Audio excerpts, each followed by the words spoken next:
Welcome again and good evening. My name is Amy and I'm the Public Programs Manager at the museum. If you haven't been to our museum, you should come. It's a very cool place. We are in downtown Brooklyn in a decommissioned I&D subway station.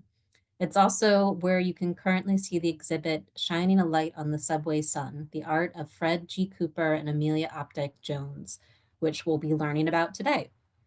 So the museum is open now Wednesday to Sunday, 10 a.m. to 4 p.m.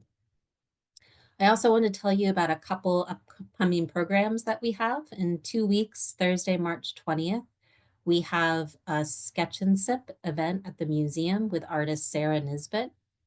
It's a great way to experience the museum without a lot of people and to really study our collection as you draw. We also have limited tickets to 2 walking tours in April, one that looks at the past and more recent history of the 2nd Avenue subway, and the other on Earth Day, April 22nd, we'll have a behind the scenes look with our MTA colleagues at their recent climate change mitigations. And you'll also have exclusive access to the decommissioned Old South Ferry Station, which is really cool. That's not open to the public. So I'm going to put a few of those links to these programs in the chat.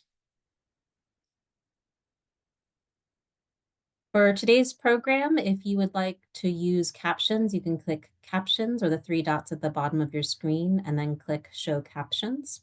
And also we will leave time for questions at the end. Feel free to add them to the chat during the presentation and I'll share them out to Jodi from the chat. So today I'm excited to introduce my colleague from the Transit Museum and curator of this exhibit and really all the exhibits at the museum, Jodi Shapiro.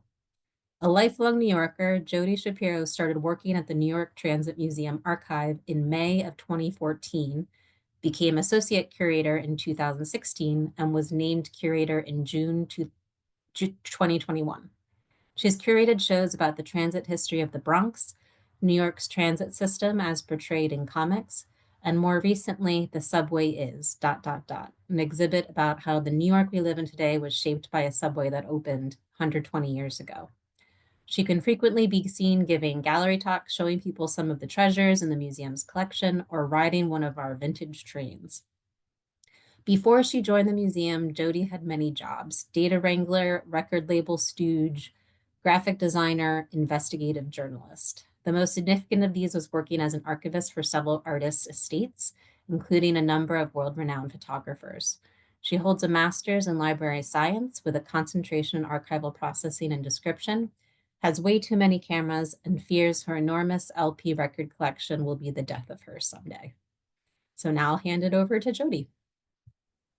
Thank you, Amy. And thanks everyone for coming tonight to listen to me yammer on about one of my favorite subjects, the Subway Sun, and the artists that made it happen. We're going to talk a little bit less about Fred and more about Amelia, who is pictured here on your screen right now. So you can read this title slide. I'm sure you already have. So I'm going to skip to the next one, which is the beginning of our presentation. And so this is an early drawing for the Elevated Express, which was a poster campaign that happened at the same time as the Subway Sun. The Subway Sun posters were on subway trains, and the Elevated Express were on elevated trains. Simple, right? And these series started, both of them started in 1918. And you can see it's got the L Interborough, Ride on the Open Air Elevated, and it has its own little banner here, the Elevated Express. And I'm showing this one also because it's got this awesome bird's eye view of what is called a gate car. A lot of the drawings in our collection of cars and passenger flow are bird's eye views, and almost all of the men are wearing hats. I love it. But enough about that. So the Subway Sun and the Elevated Express were usually text-based and verbose, and this is one example from 1933 that was a typical Subway Sun / Elevated Express poster. It's just very factual, to the point. It has a mix of typefaces that were popular at the time, including Cooper Black, which is the Take IRT Pelham Bay line. I refer to this as chocolate dipped lettering because it looks like it's dipped in chocolate. Maybe I'm not the only one who thinks that. This is a Fred Cooper Subway Sun from 1937. Fred Cooper became the primary artist in the 1930s, and he took over the job as the principal artist for both of these campaigns. He was a renowned illustrator and graphic designer. He served as a staff artist and the cartoon editor of Life magazine, which started out as a humor magazine. And this original incarnation of Life existed from 1883 to 1936. And his stamp that he put on the Subway Sun was car cards like these that had a very distinctive cartoon style. He has a really cool hand for letter forms. He did a lot of silhouette, which I find interesting.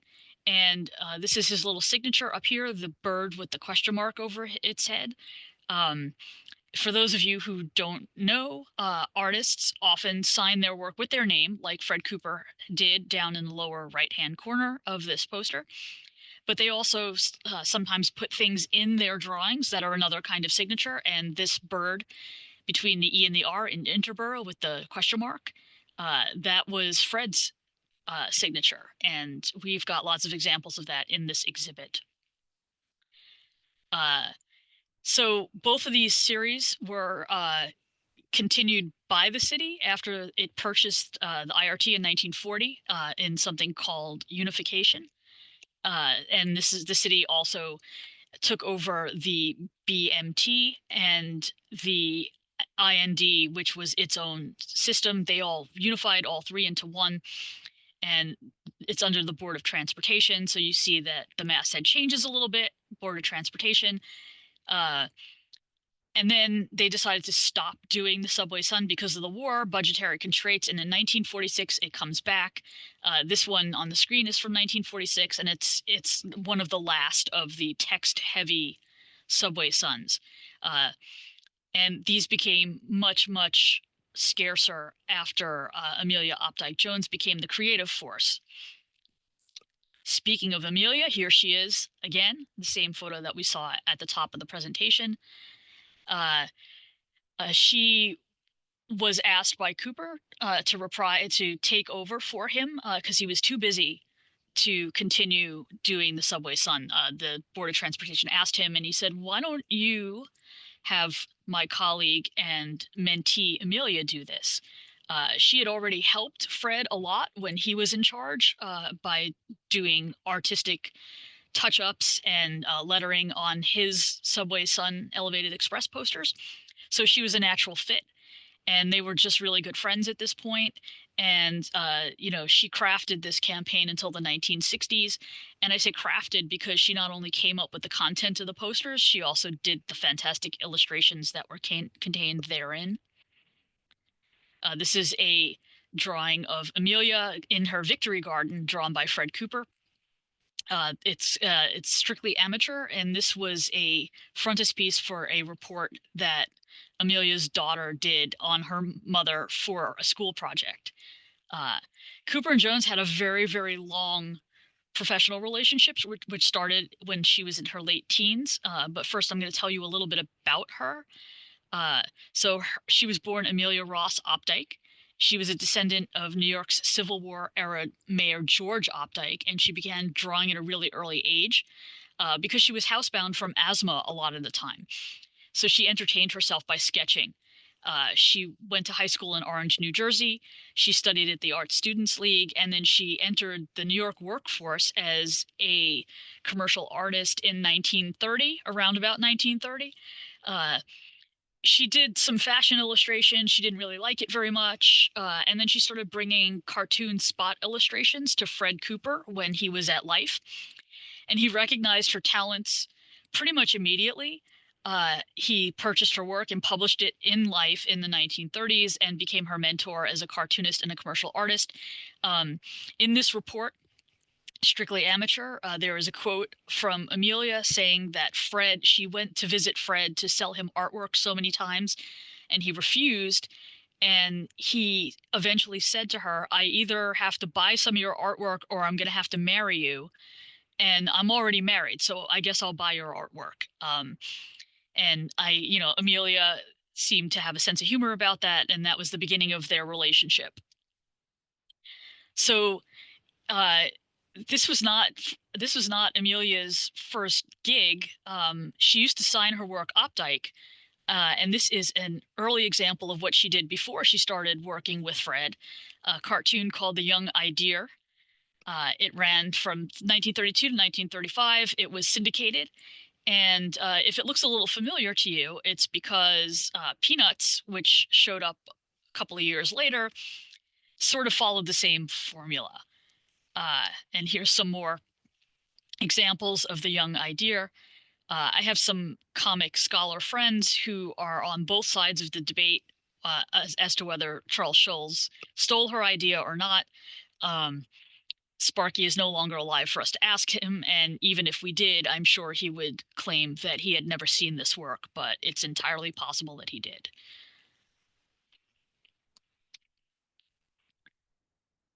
And so Amelia would commute to New York City 2 or 3 days out of the week. She worked at home sometimes, and sometimes she worked at Cooper's studio, which was on West Street, and she produced 2 posters every month. And initially, there were 8,000 copies of each of the Subway Sons. And by 1950, by the mid 1950s, the posters were increased to about 12,000 copies. But the number of the issues that came out every year were reduced to about 15. So if you think about that, 12,000 copies 15 times a year, that's a lot of eyeballs looking at your posters. And so this is a great platform for anybody to inform and amuse transit riders. And Jones was acutely aware that she had to grab people right away. So, 12 to 14 words are all I can put on a poster, something they can get in a glance. And her illustration style shows this distillation of this thinking also. So here's one that a lot of people love. I do too. Excuse me. So in a 1946 article in the Brooklyn Daily Eagle, the article is called "Women Artist Picks on Men. Women Can't Take Criticism." And so the author of this article, Margaret Mara, had revealed to her readers that it was a distinct surprise to this inquiring reporter to discover that Oppy is a woman, which was also why Oppy used the nom de plume Oppy, because even though she was not ashamed that she was a female in this male-dominated world, she felt that being ambiguous was going to work out better for her. Later in the article, Miss Mara wrote, "According to Oppy cartoons, men are the only offenders where subway etiquette is involved. Invariably, she depicts a man hogging a seat, spreading his wide open newspaper across the faces of seat neighbors, or tripping up a frail woman. Oppy explained, I know it looks bad for the men. They are not the only offenders, but women can't take criticism." And Oppy, you had me all the way until the very end of that sentence. But you also have to remember that this is, several decades ago, and attitudes were a little bit different than they are right now.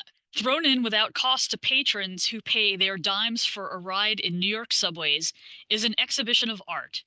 It is modern in style, but it has an old-fashioned Victorian quality about it too, because it teaches a lesson and tells a moral tale. It consists of those car cards which subway authorities put up to cajole riders into good underground manners. An estimated 5,410,000 people a day have access to it. It's a pretty astounding figure. When it became clear to people that Oppy was a woman, a lot of the commentary starts to become focused on that and not her obvious skills as an artist, as evidenced by the subheading of this article that I have on the screen, a New Jersey housewife, which is so reductive, but again, a different time. This is from 1948. From the same article that I had the banner from before, the spirit of reform aroused by Oppy's posters has spread in other directions too. Some riders who would formerly block doors, hog seats, or read papers in crowded cars no longer dare. Many more must follow their example, of course, before the subways become utopia, but the Board of Transportation is definitely encouraged. So much so that the placard campaign is to be extended, which is pretty great. So, like, how many ad campaigns get extended? You know, it's very successful in the 40s, and they realize that they are onto something here. By the way, this card, the artwork for this card that's on the screen right now, is has a reference to a song that was very popular in the 1940s called "Open the Door, Richard," which was based on a minstrel show routine. Also, not exactly the most enlightened of source material, but it is still pretty great. And you can see squeezing through the door, a big problem, has always been a problem. And that's the thing that you'll notice as we go through these posters, is that there are problems that are present in the 30s, 40s, and 50s that are still happening today. This is another one, littering.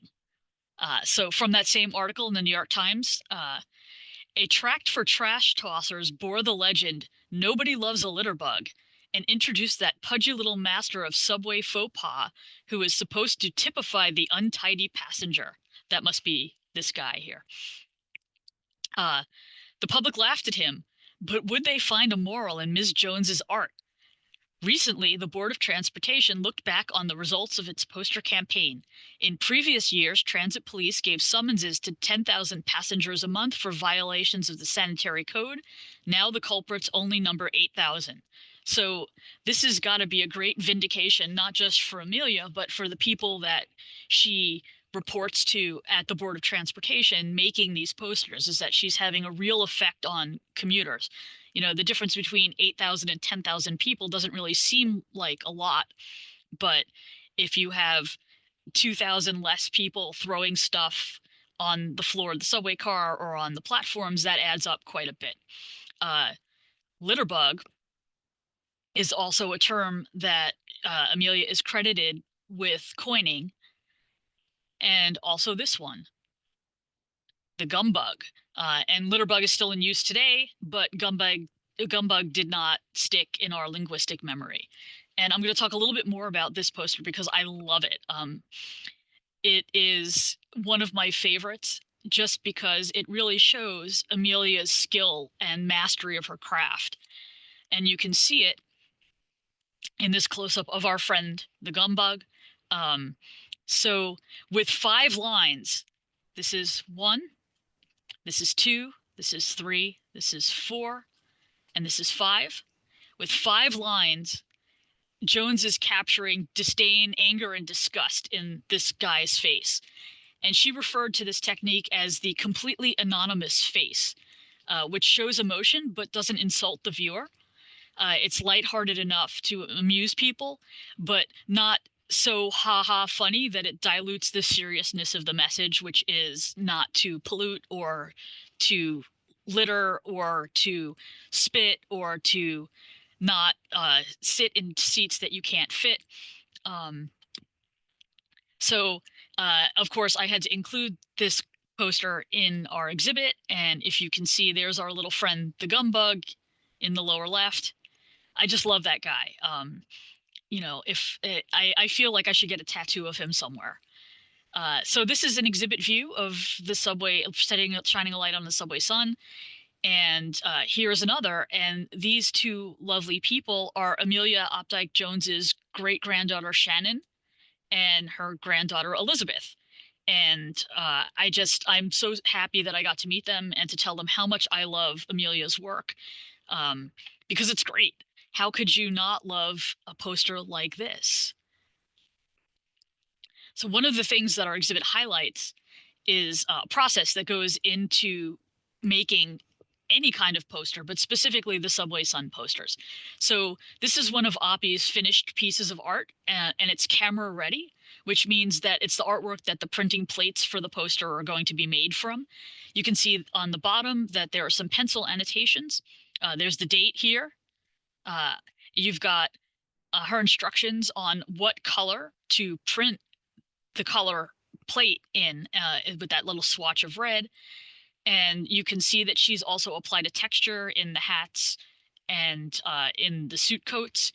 And that's something called either Ben-Day dots or Zipatone. Those are two brand names for this texture that was applied. It's like a film. You kind of it had an adhesive on it. You cut it to size. You put it on.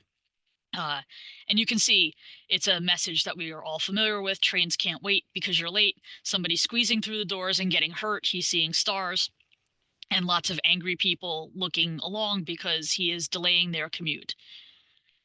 And this is what the finished product looks like. So you can see that the "please do not squeeze through closing doors" text is in the same red that she specified. I'm going to toggle back. You can see it there. And there's that there. And it has the Subway Sun banner and the call outs in the corner that have additional messages on how to behave. So please don't squeeze through the closing door, and it's unlawful to meddle with the doors of this car. I love the language in these posters. A lot of people don't use the word meddle anymore, and I don't know why. It's a great word. Anything with two D's is just pleasing. So Fred Cooper had his bird with a question mark. Oppy had Father Nick. Father Nick is short for Father Knickerbocker. She used him a lot, especially in the 1940s and very, very early 50s posters. Father Nick is kind of a shorthand way of encompassing the history of, quote, old New York, unquote, one that never actually existed, of which Opdyke was a direct descendant. Father Nick is derived from Diedrich Knickerbocker, who was a fictional historian dreamed up by Washington Irving in his first novel called A History of New York, From the Beginning of the World to the End of the Dutch Dynasty by Diedrich Knickerbocker. But the Knickerbockers were an actual real family of Dutch descent who lived in upstate New York. So, a lot of people thought that Diedrich Knickerbocker was an actual person. Here he is again. Blue, orange, and white are the colors of New York City's flag, which is why it is the colors of the New York Knicks, the New York Metropolitans, and the New York Islanders, which are technically not New York City, but they're the hockey team that I root for. So, yeah. It stands to reason why posters in the Subway Sun campaign would use New York City colors, because they're New York City colors. This is also camera ready, as you can see, because it's got registration marks on the side, which are super cool, especially since they're from 1947 and they're still affixed to the Bristol board that this painting is made on. Here's another type of poster that the Subway Sun would be, telling people to do things that are their civic duty for the betterment of all. This is to save water. This is from 1948. And John Cannella appears as the name of the commissioner in this poster, but in the finished product, there's a different guy, because in the intervening time from when Amelia made this poster art and the poster actually got printed, there was a changeover in the commission. Fun fact, more gum. And I'm going to scroll through some of these a little bit fast because it's already 6:24. We've got another guy with a great face picking up litter very, very, very carefully. And you can see the call outs, the railroad is yours, keep it clean. And that's another thing that the Subway Sun tried to infuse into people, that like the subway belongs to you. Would you behave like this in your own home? Here's Father Nick again saying, it's your train, take care of it. This is a little bit later. This is between 1957 and 58. We know that because it says New York City Transit Authority. So as the structure of the authority changes, the issuing body of the Subway Sun changes. Here's one that is one of my favorites of our new acquisitions, and this is for our day. This was June 28th, 1956, was the opening of the Rockaway line. And I really love this poster a lot, not only because it commemorates an important day. It has a callback to Fred Cooper right here with one of his birds, no question mark, but the angled wings like he used to do, and a plethora of Amelia's wonderful faces. You've got King Neptune here, And you've got some fish and some divers, and even the Statue of Liberty is really thrilled that now there is subway service to the Rockaways. Here's Father Nick again, doing a straight up public service announcement. And these were also a natural subject for the Subway Sun, since hundreds of thousands of people would see them. Health and safety is another Oppy favorite. I included this in the presentation and in the exhibit because it is Dr. Nick, but also because in the 40s, people were very concerned about venereal diseases. I just think it's funny to me. There you go. Here's another health and safety. How to be careful by walking down the stairs. Don't look in your purse. Don't take more than one step at a time, because breaking your neck is no fun, but figure skating is. And this is from the 1950s, and that year, 4,566 people fell. If I were alive back then, I would have been 66 of those people. Some more health. Coughs and sneezes. This is something that nobody should need to be told, but because people continue to not cover themselves, she did several posters devoted to covering your cough and sneeze. And the most disgusting health violation of all, spitting. If you expect to rate, please don't expectorate. And I think that these people are not disgusted enough, but there you go. And of course, being a tourist in your own city is a lot easier if you know how to get to your destination via subway. So a lot of these posters you'll notice have lines printed on them, how to go. And I love this one too. It's a very verbose poster visually, but it's got lots of cool things. It's got the throwing your litter guy. It's got the skyline. It's got some shiny new subway cars from the 60s.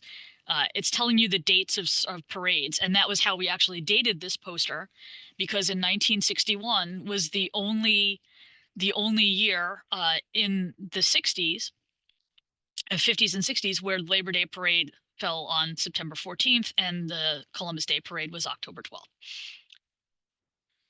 We had some Rockaways before. This is a great example of the Subway Sun being formatted to fit in the premium squares of subway cars. This is the first one that we've gotten in our collection formatted in this way, and I hope we get more. And this is encouraging people to take the subway to go to the beaches, because you won't get tied up in traffic. And the sun up here is very angry. These people are angry because they're in a car that is overheating. I would be angry too. The subway at this time was not completely air conditioned. There were some cars that were air conditioned, but not many. It was experimental at this point. So this is a little bit false there. These people are not nice and cool, but better than being in an overheated car, I suppose. Here's another Rockaway one, which is probably familiar to a lot of you because it gets recycled every summer by the New York City Transit Authority to advertise people going to the Rockaways by the train. And Coney Island shouldn't feel left out either. This is how you take the IND-D train, or the BMT, to Coney Island. It's the parachute jump. It's some people who were clearly too happy to be on the parachute jump. It's terrifying. I don't know why they're happy and smiling. I would be very scared. One of the things I did want to point out is that Oppy was also referred to as the Emily Post of the subway, and I realized when I was putting this presentation together that many people might not know who Emily Post was. So she was a socialite. She wrote novels, but she was more famous for her etiquette books.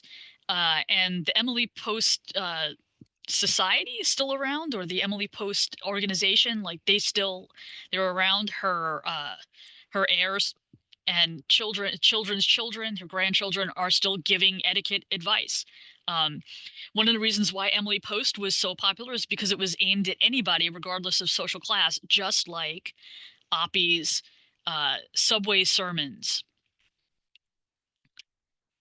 And so here's some more. It was her posters about etiquette such as this that earned her that moniker of the Emily Post of the subway. So you are to earn respect by being respectful. Politeness promotes popularity. If you wait for other people to line up in front of you, it's easier to get into the subway and onto the subway car. If you don't cross your legs, it makes more room for everybody. And I'm going to show you a couple of these. Please, sorry, thanks. She did a series of these, and this is one that I really like a lot of putting your kid on your lap. And here's another one of those crowding, hanging over people. I like these too. This is, you see her style is getting a little bit different as she's getting older. Um, it's a little less refined, a little bit more gestural and expressionistic. But I think that's more because I think she's doing more of them at this time. And then you've got this, which is from 1958, which is a pretty bold graphic statement. It's using a color that hadn't really been used a lot. It doesn't have the Board of Transportation / New York City Transit Authority up here, it just has the Subway Sun, which indicates that it's towards the end of the run. And then I'm going to show you this, which is not part of the Subway Sun officially, but it is in our exhibit, The Subway Is. And I really like it because it's kind of the pinnacle of Amelia's work with faces. Here's a close-up of one part of the poster. So it's little devils uh, doing all the things you're not supposed to do on the subway. Some are pretty self-evident, like no explosive, no littering, no smoking.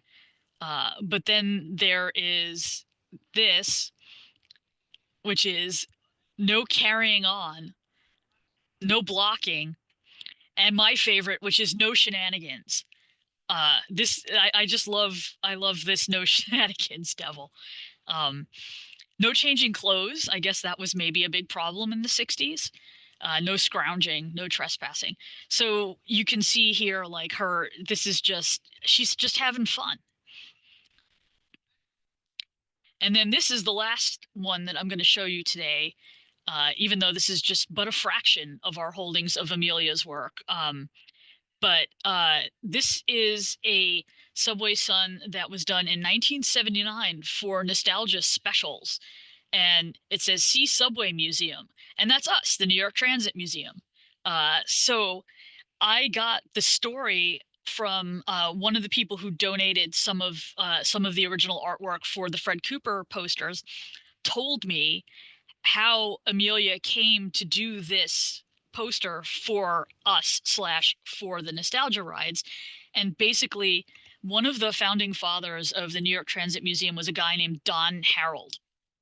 And so Don and Amelia were very, very good friends. And Amelia had retired about a decade before this, and she was convinced by Don Harold to come out of retirement to make this car card and advertise the nostalgia specials for the museum, because even though we were not officially a museum yet, we were still the New York City Transit exhibit at that time. Um, we were doing fan trips. They weren't called nostalgia rides back then. This may be the first time that they were called a nostalgia special that I have to check. And so he convinced her to do this. Now, the person who was telling me the story also told me that he promised her that he would pay her the same amount of money that she used to get for making Subway Suns. The thing that nobody was really clear on, the person who told me the story said that he was not sure if Amelia ever got paid. I really hope that she did.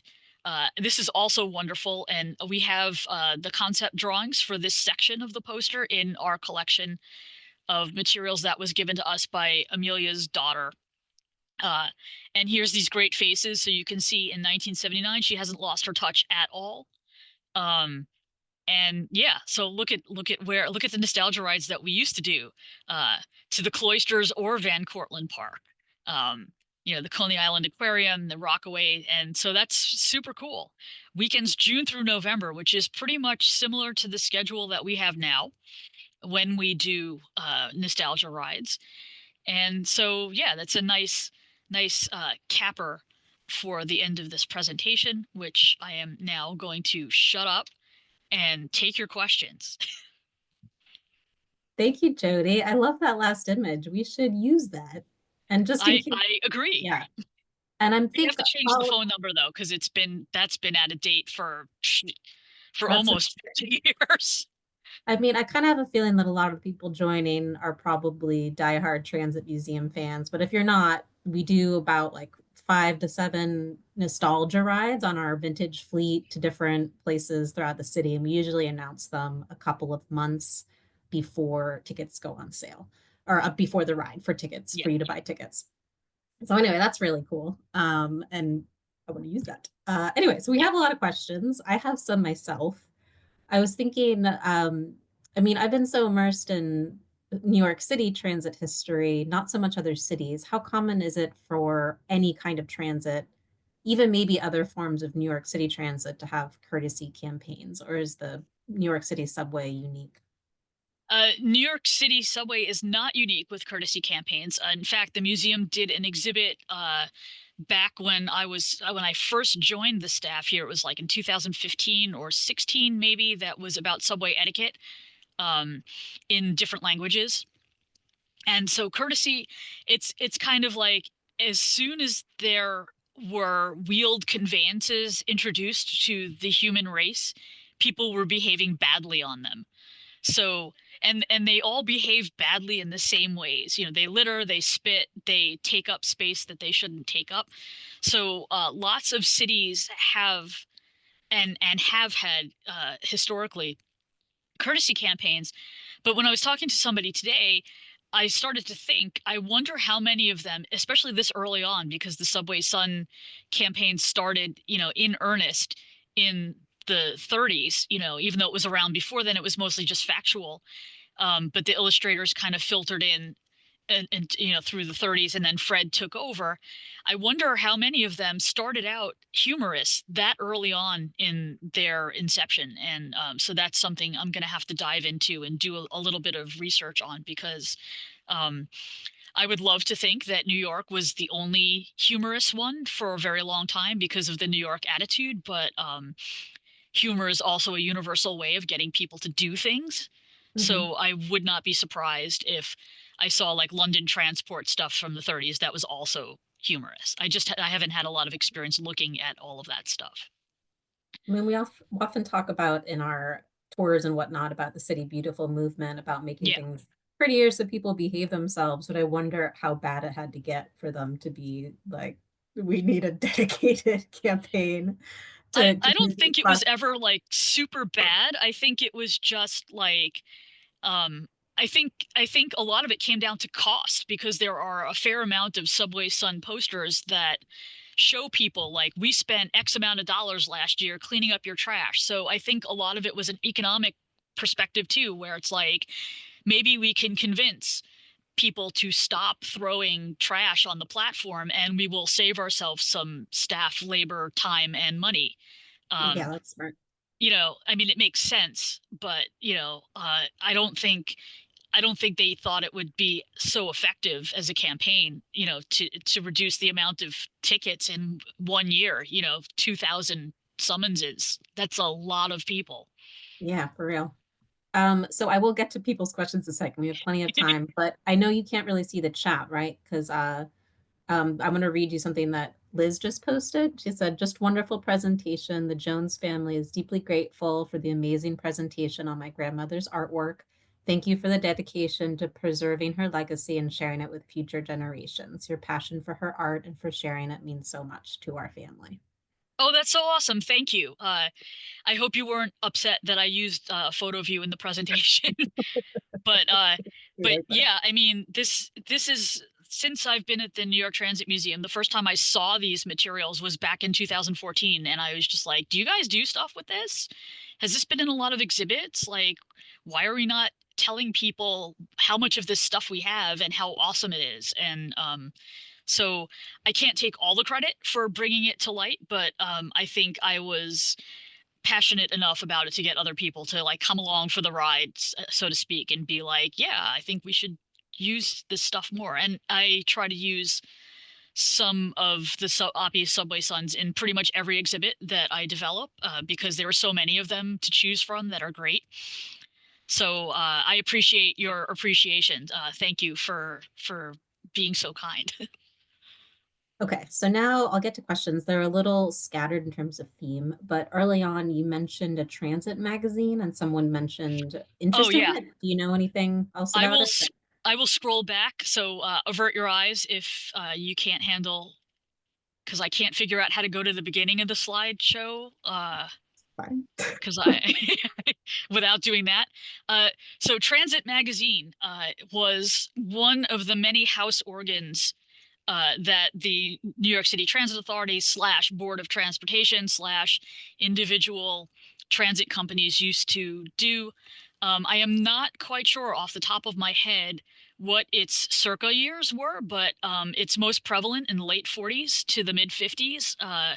The museum has in its archive several boxes full of them, and they're just great because, as with any house organ from any big corporation, there's lots of human interest stories in it. There's some technical stuff, but there's also a lot of articles about people like Amelia, or people who restored trains, or people who do, the who work in the signal shop. So it's really good for us as our resource to kind of match names with faces, because a lot of the time we have photographs of people, we have no idea who these people are. So Mhm. we look through magazines like Transit, like the BMT had its own newspaper that I'm blanking on right now. There was the Interborough News. There was all of that. So there's usually photographs in there, and they have captions. So, um, it's great. I love it, and they really loved Oppy. These are the two covers that she was on, but there's numerous articles about her within the pages of some of these transit magazines, and people's reactions to her work. Haven't found any about Fred yet, but that's just because I haven't looked through all of them. Is this along the same vein as I think it was called Transit TV? Do you know what I'm talking Sort of, yeah. Like about? any house organ is sort of like combination of cheerleader and like get to know your colleagues type of thing. Transit seemed a little bit more real magaziney than some of the other ones, which were more newsletter like. There was one for the transit police called Round the Clock, which is also kind of hilarious. But that's another presentation for another day. Okay. So someone asked, and I'm not quite exactly sure what they meant, but they asked who were the poster donors, which might be, Oh, if that doesn't, do you know that? yeah. So the one of the impetus for one impetus, sorry, one not one of the impetus, sorry, not enough coffee today. The one impetus for doing this exhibit, shining a light on the subway sun, was because we got a lot of material related to both Fred and Amelia as two separate donations, mostly Fred. So we had a lot of the Amelia material before, but in 2021, we got a large donation of original artwork for Fred Cooper's Subway Sun and Elevated Express posters. And we cataloged those and everything, and I used some of them in exhibits. There were some that were in the Bronx exhibit, and they're just great. But what we didn't have was the printed pieces that were made from them. And so late last year, another person donated. His name was William Magahas. The person who donated the original artwork to us was a guy named Tom Jablonski. Um, both both of these things were things that Don Harold had collected, and so these people in turn decided that their home was here at the New York Transit Museum.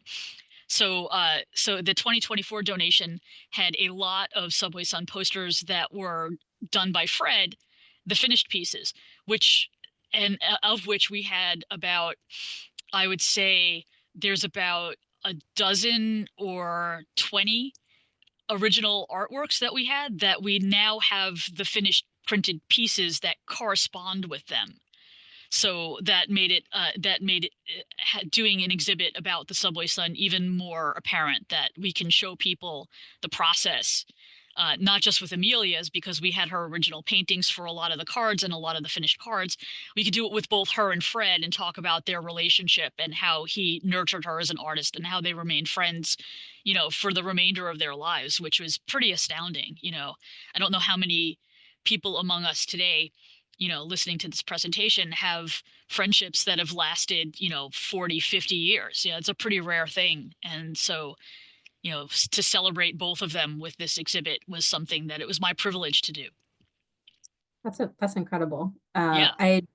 When they said donor, I was thinking of who underwrote the original advertisements for the subway, and I was like, who is that? Oh, But yeah, no, the donations of the gift, yeah. obviously. But it started with the Interborough Rapid Transit Company, and then when the city decided to unify the IND, the IRT, and the BMT, um, then they were the people, the Board of Transportation were the people who quote unquote sponsored this ad campaign.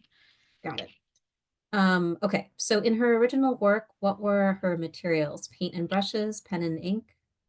So I'm going to scroll to one of the originals for Oppy. Um, let's go to the Gumbug because it's just my favorite.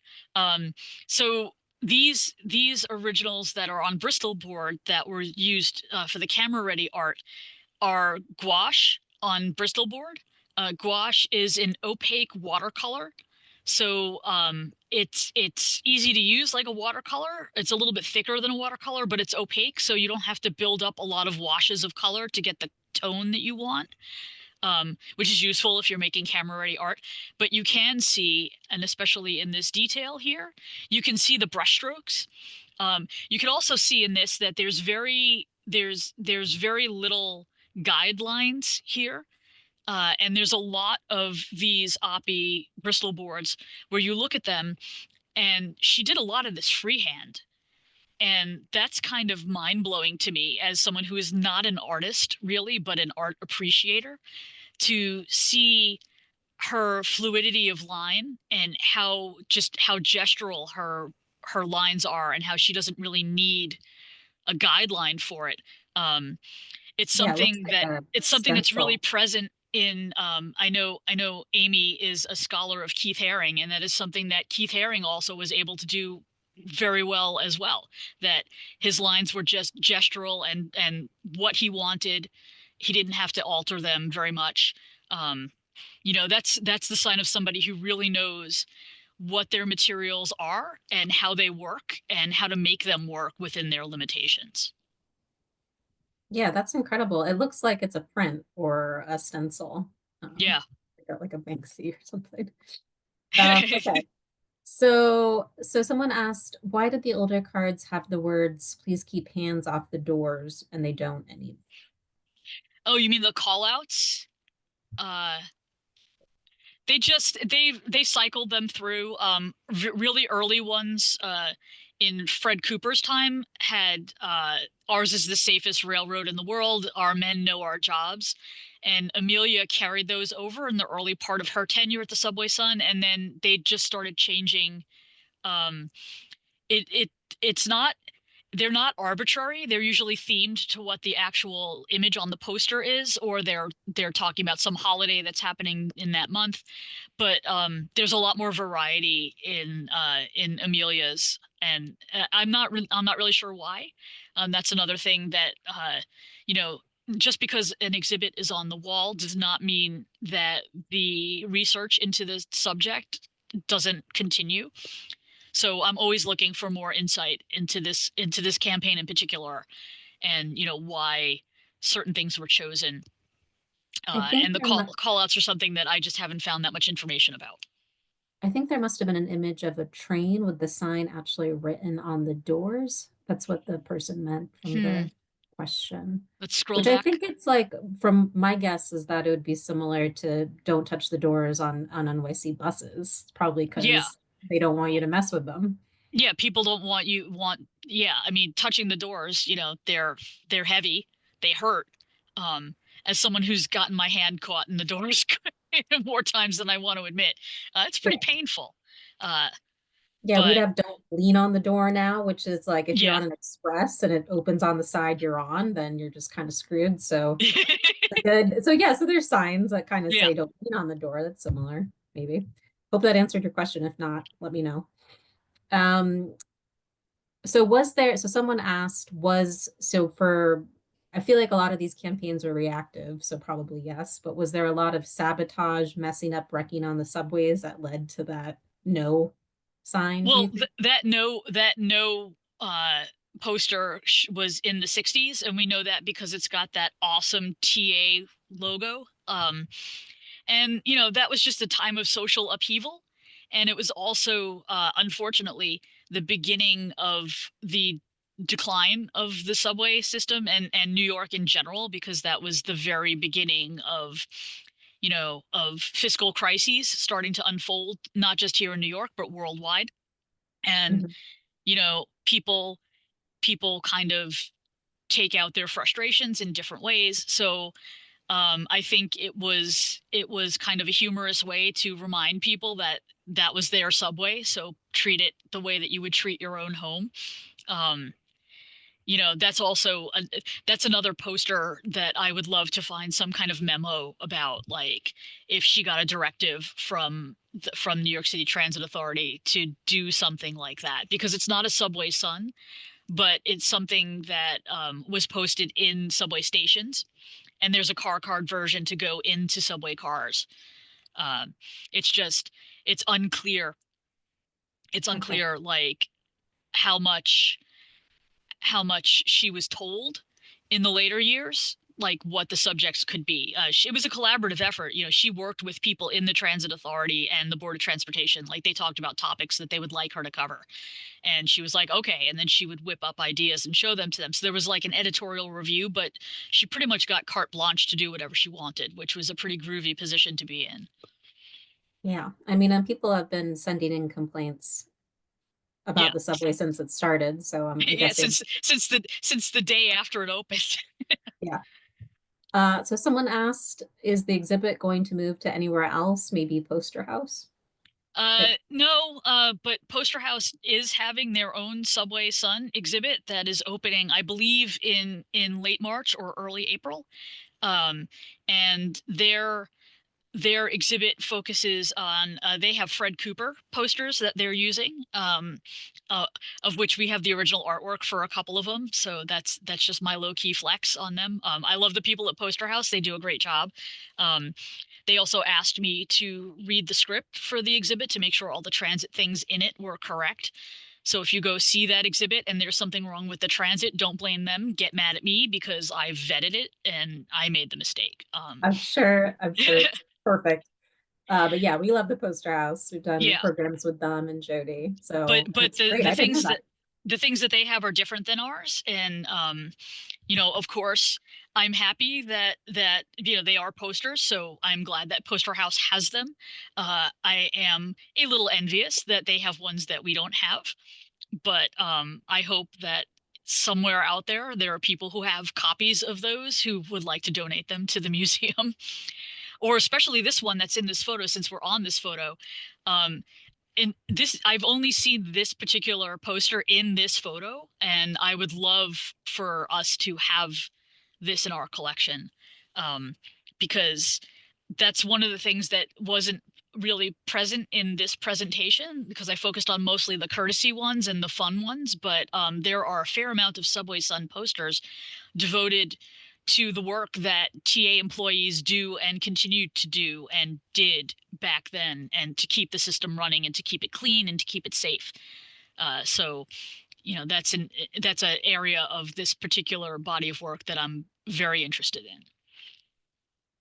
I'm Okay, putting it great. out in the universe because someone may have them and be like, "Oh, that's what these are." So How should, if someone on this call has them or knows someone, who should they contact or they should Jody? contact our registrar. Her name is Elise. And I think on our website we have an instructions on how to donate things to the museum. Don't just bring them by and drop them off and be like, I have something for you, because there is a review. We make sure that we don't have it in the collection first. Um, and there's a whole process that is not just for us to make sure that we don't take things that we already have, but also it's a legal process too. So there's paperwork that has to be filled out. It's very little. It's like a couple of things that you've got to write down. It's no big deal. But yeah, if you have materials like this, send our registrar an email and say, hey, I've got some of these posters. Would you be interested? Okay, and then there's still time for maybe one or two questions, but for now, the last question is, do you know why it's called the Subway Sun, especially since most of the subway is underground? So this is the second time that somebody asked me that today. And so the elevated express was because it was above ground. The elevated subway sun is underground. Um, and sun and express are common names for newspapers, especially in the 20s through the 50s. You've got, and also advertiser is another one. So the subway sun sounds very newspapery. The elevated express is also very newspapery. So and this campaign was conceived to be very newspaper like. In fact, the guy who was in charge of it after its inception was a retired newspaper editor. So the idea was to have this be a one panel newspaper. So that's why it's Subway Sun. Also, probably because New York had a newspaper at the time called the New York Sun. And if you go on any of our city hall tours, it meets right by where the old subway Sun, where the old New York Sun building is, and you can still see the clock where it says it shines for all. Um, so yeah, so that's another layer of newspapery-ness. That was a very long answer. Sorry, could have just I said was express. trying I was trying to find the collection page and I mean I've been on the City Hall tour now probably about 200 times and the Sun I never made that connection with the penny It's the building newspaper where and A.T. Stewart used to be, like where the yeah, department store And is. It's Alfred that building. Beach's yeah, and Yeah. Alfred Beach's dad owned the Sun and he did the Yeah. mock tube and wow, it's just all Everything is interconnected in New York. yeah, pretty cool. Yeah. Okay, well, I think that might be it's perfect timing. We have a couple minutes left until 7. I thought that was excellent, Jodi, as usual. I love listening to you, and this exhibit is great. And you guys should all still come and see it because she didn't cover the whole thing. There's still more to see. Plus, you can also see the other exhibit that Jodi curated called "The Subway Is dot dot dot," which was voted one of the best exhibit in New York last Yeah. year. Not one of, it's the Sorry, best. the best. Which Uh, I'm still kind of wrapping my head around. I've like nothing I've ever done has ever been the best of anything, and it's weird. well, it's Weird and definitely strange and amazing. uncomfortable. And you guys, everyone should come and see it. I put some links in the chat to more information to visit the museum. I also, if you enjoyed today's program, to help support our programs and to have free virtual programs, please consider becoming a member or making a donation. And if you have not subscribed yet to our newsletter, that's the best way to stay in the know for all of our upcoming programs. So please subscribe through our website. And there's a very long, I'm going to copy and paste this message and I'm going to email it to you because the chat's going to go away in a second. But there's a lot of love in the chat and just thank you, Jodi, and thank you all so much. And both of these exhibits are in Brooklyn, by the way. Yes. If anybody wanted to know, I should have been clear about that in the beginning. So I think I mentioned that in the beginning, you so did? Okay, we're cool. Yeah. covered. Okay, but anyway, thank you guys so much for joining again, and we'll see you at the museum soon. Thanks. Thanks for joining us tonight.